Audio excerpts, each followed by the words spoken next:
आमच्या अजितदादांनी काल परवा एक पत्र पाठवलेलं आहे आणि त्यात लिहिलेलं आहे त्यांनी की सत्तेमध्ये असल्याशिवाय विकास होत नाही।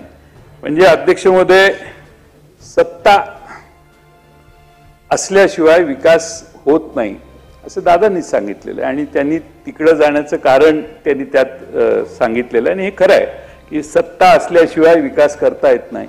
पण अध्यक्ष महोदय, विकासाला तत्वाची झालर असली पाहिजे, विकासाला काही धोरण, काही तत्व ही असली पाहिजेत आणि अध्यक्ष महोदय त्यामुळे त्यांचं पत्र महाराष्ट्रातल्या जनतेला आहे, पण त्यांनी एक सांगितलेलं आहे की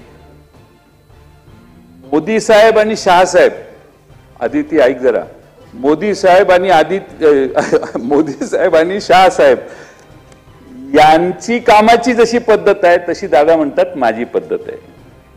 आमचं ऑब्जेक्शन नाही, ऑब्जेक्शन दुसऱ्यांचं येण्याची शक्यता आहे, चालत नाही तिकडे, तिकडे काही चालतं पण आपले कंपॅरिझन कुणाशी करायची याचं भान तिकडे राहिल्यावर, तिकडे गेल्यावर ठेवणं आवश्यक आहे।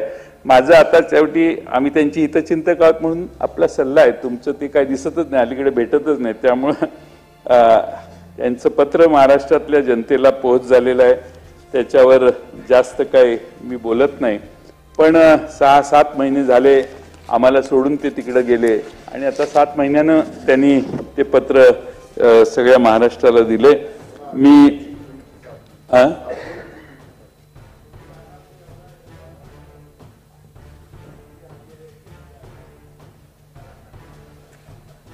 हे असे मध्ये आहेत की कोण कुठं जातो हे बघत बसलेले आहेत, स्वतः यांची काही भूमिकाच नाहीये हे इकडच्याकडेही बघतात आणि इकडच्याकडे आणि मधल्या वाटेत इकडे लक्ष इकडेच आहे त्यांचं की इकडून तिकडे कोण जाते।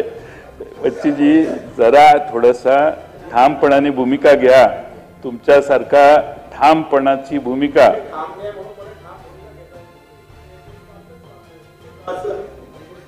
अरे तुम्हाला तिकडे जाण्याचा ऑप्शनच नाही ना ज्यांना असेल ते जात राहतील, पण तुम्ही ठाम घ्या भूमिका। पण अध्यक्ष महोदय, या बजेटचं यथार्थ वर्णन करणारी कविता मी सादर करतो।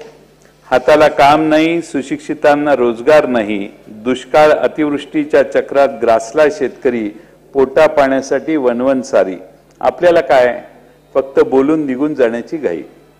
आरोग्य यंत्रणा ढिसाळ झाली, रुग्णांच्या जीवाला किंमत नाही, मायेच्या अश्रूंची थट्टा झाली, गरिबांना कोण वाली, आपल्याला काय फक्त बोलून निघून जाण्याची घाई।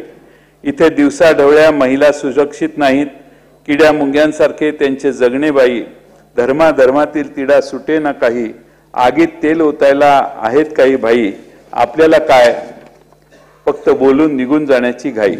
वाढत चालली घोटाळ्यांची मांदियाळी, दिल्लीच्या वरदहस्ताने भाजली जाते पोळी, साम दाम दंडभेद हीच विचारांची झोळी, चिरडून टाकूया आंदोलकांच्या टोळ्या, आपल्याला काय फक्त बोलून निघून जाण्याची घाई। धन्यवाद।